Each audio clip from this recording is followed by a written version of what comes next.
too long. Had to learn how to walk with my shadow. I've been so low in my lane till you showed up. こんにちは、IKEA 大好きなサヌーです。よろしくお願いします。今回は IKEA の秋の新商品を紹介します。最新のルームセットの様子も多めに紹介しますので、 IKEA に行った気分でぜひご覧になっていただけると嬉しいです。今回はあまり知られてないけど優秀な商品みたいなのも紹介しますので、ぜひ最後までご覧になってください。まずは秋らしいルームセットを紹介します。こちらは IKEA 横浜店のルームセットです。すごく何か模様替えした感じではないんですけど、小物が秋っぽくなっていたので紹介します。まずはベッドサイドに置かれているこちらのテーブルです。高さがね、ベッドとめちゃくちゃ合ってていいなと思って見てたんですけど、お値段がすごく安くてびっくりしました。扉でしっかり隠せる収納があるのもいいですね。使いやすそうです。またこのテーブルトップに置かれているマグカップが結構新商品でして、すごく素敵ですよね。このグラデーションがとても素敵です。こちらは IKEA ではとても人気のグラデリグシリーズという商品でして、他にもいろんなカラーが出ていますので、ぜひ見てみてください。渋めのデザインなんですけども、こちらのちょっとカントリーチックなスタイリングにもとても合ってるので、合わせやすいデザインなのかなと思います。ここは結構緑、モスグリーンみたいな色で揃えられたお部屋ですね。でこの部屋が秋らしいと思ったのってこちらのリースのせいですよね。すごいインパクトです。これ一つで本当にフォーカルポイントにもなってますし、秋だなっていう風に印象付けられました。こちらのチェストの上に置かれているテーブルランプ、ずっとね推しなんですけど持ってないんですよ。土台がセラミック製なんですけども、ザラッとした質感がしっかりありまして、とても素敵です。で隣にある花瓶と造花が新商品です。深緑がとても高級感があって落ち着いた印象を部屋に与えてるなと思います。またこの造花がとても秋らしい造花ですよね。茶色がメインになっていますので、部屋の逆サイドにはドレッサーコーナーがあります。こちらはあんまり以前から変わってないんですけど、結構シックでここのコーディネート好きなんですよ。マグネット式のカーテンタッセルがついていました。こちらのマグネットは冗談みたいに強いです。最近ブラックも新色として発売されました。続きましてはキッチンコーナーから新商品を紹介していきます。前回の動画でいろいろキッチンツール紹介しました。こちらの新商品のシリーズのカラーリングがとっても可愛いんですよ。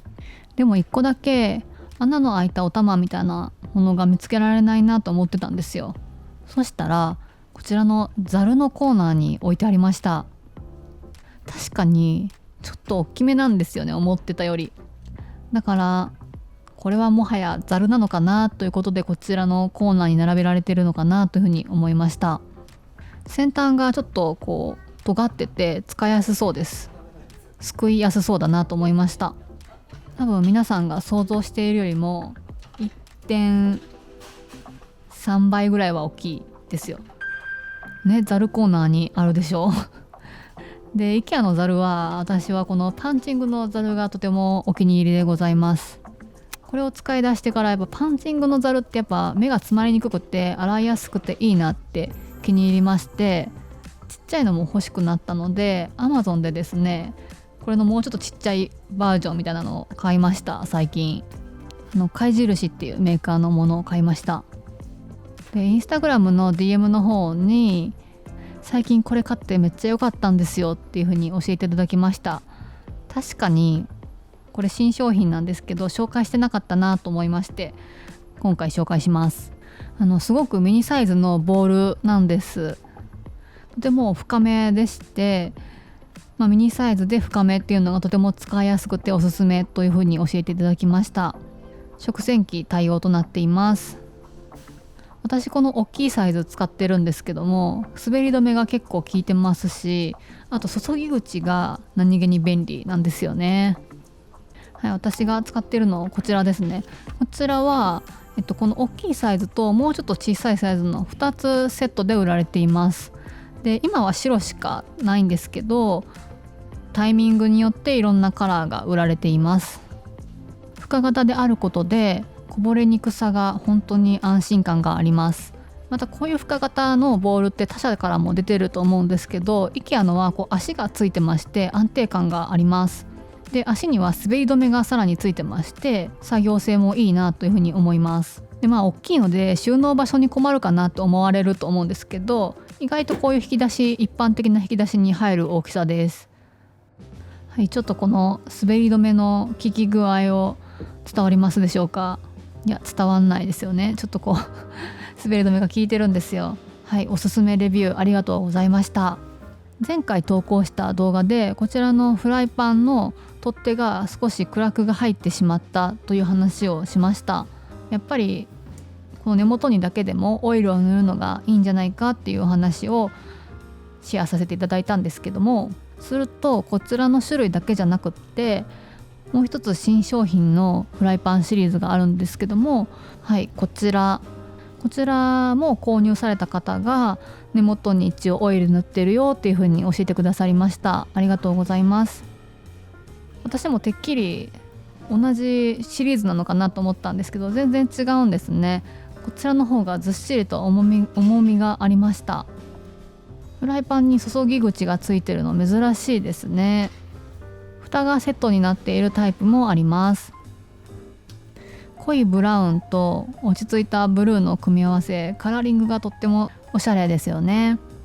私が白い方を買った直後にこちらのブルーの新色が出たので、うわしまったと思ったんですよ。でもやっぱ値段もちょっとこちらの方がお高めですし、全然別物みたいです。多分ね。持ち手もすごくこの商品は大きく感じますね。購入の際は収納場所に入るかどうかよく確認された方がいいと思います。でも結構重量があるから、これほんまにアルミ製かって何回もタグ確認してました。はい、エプロンです。これちょっと前に出たと思うんですけど見逃してました。意外と良かったですよ。すごいデザイン可愛いですし、私は軽めが好きですけども、これは結構しっかりと重みのあるタイプです。で紐が首のとこと通ってるつながってるので、長さの調節がよりしやすいようになっているなと感じました。手拭きをかける用のループもついてました。しっかりしてますけども生地が柔らかめなので使いやすそうだなと思います。 IKEA ではとても有名なオフタストという食器のシリーズがあります。とても耐久性が強いのが特徴で、あととっても薄いんですよ。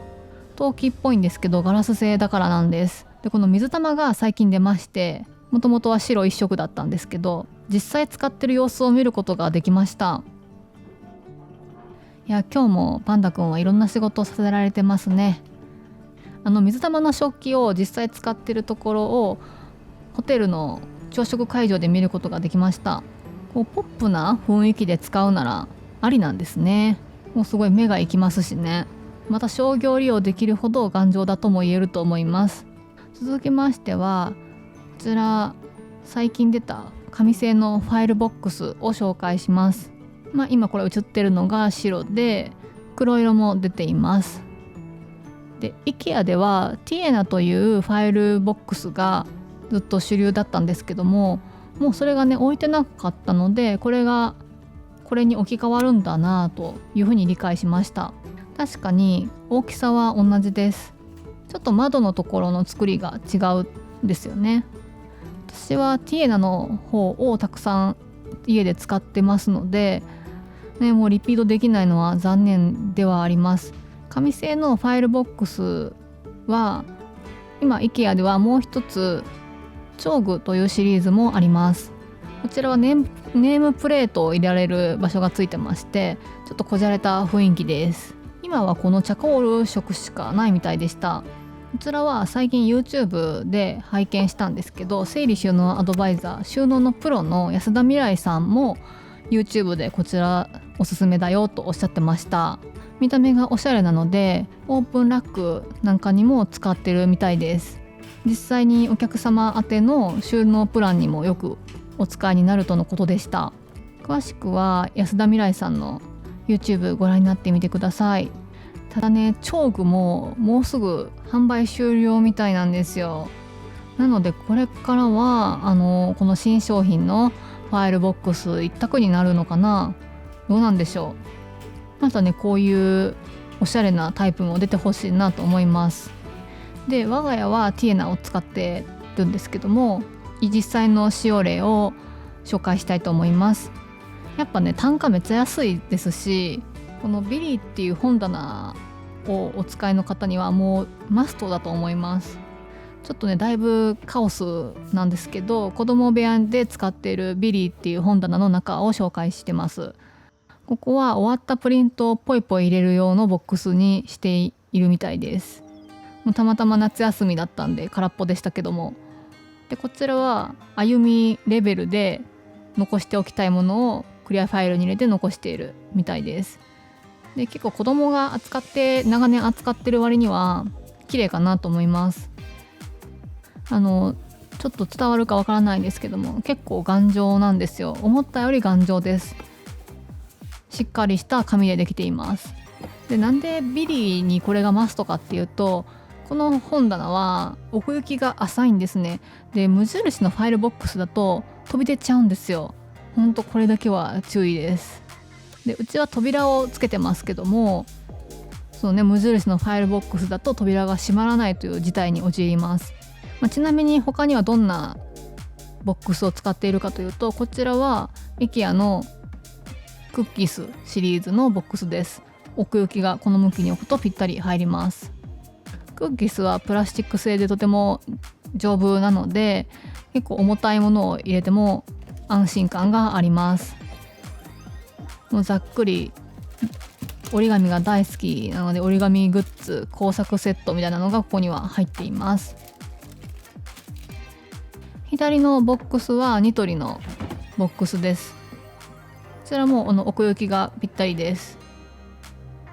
だから意外と奥行き浅いんですけど、いろんな収納ボックスが合わせやすいと思います。で、ビリーは棚板の位置も変えることができますので、自由に使用用途に合わせて使いやすくできる棚だと思います。おすすめです。私がおすすめせんでも超有名な本棚です。取っ手はアリエクスプレスで購入しました。このビリーのいいところは壁にぴったり沿わせておくことができるっていうのがいいところです。こんな風に幅木を避ける作りになっています。なのでより部屋をすっきり見せることができます。続きましては寝具関係いきます。こちらは布団カバーの新商品です。お花柄だと思うんですけども、カラーリングがなかなか大胆です。素材がポリエステルとレーヨンなので、かなりつるっとした手触りでした。実際に使われているお部屋があったんですけど、すごく目を引きますよね。もう一つ新商品紹介します。こちらは吸湿性、通気性に優れたリオセルが 43% も使われています。その割にお値段が安めだなと驚きました。布団カバー関連は発売から時が経つと値下げされがちです。私は長年こちらのルクトヤスミンが値下がりするのを待ってました。もうずっとこれが欲しくて、なんでかっていうと、ちょっとサテンみたいな光沢がある生地でして、またこの枕の縁取りっていうんですかがすごく大きめでして、ゴージャスなんですよ。こういうベージュがお好きな方で、ホテルライクにしたい方いかがでしょうか。ベッド売り場でこのような屋根を見つけました。ちょっとおこもり感が出て落ち着くよっていうことだと思います。こういう商品も IKEA ならではですよね。ダイニングコーナーに移ります。ちょっと前かな、この足がおしゃれなダイニングテーブルが出ました。こちらの円形は見たことあったんですけど、楕円形を初めて見ることができました。これがなかなか先端が細くなった楕円でした。デザイン的にはかっこいいですけども、この尖った部分にはチェアを置けないと思いますので、楕円だからといってたくさんの人数で使えるっていうわけではなさそうかなと思いました。ゴージャスな雰囲気になりそうですよね。こちらはダイニングチェアです。ホワイトスチールととっても明るい色のパイン材の座面との組み合わせとなっていました。とても軽やかでカフェ風な雰囲気かなと思います。すごく細い金属フレームなので屋外のカフェにたくさん並んでそうな、そういう雰囲気もあります。ミニマルなカフェ風なインテリアにも合いそうです。気になる座面の高さは45センチでした。割と一般的で安心しました。最近ちょっと45センチ増えてきましたね。次回は新商品も紹介したいなと思いつつ、自分の部屋を IKEA アイテムで模様替えしてまして、そちらの様子をお届けするかもしれません。最後までご視聴いただきありがとうございました。またすぐ次の動画でお会いしましょう。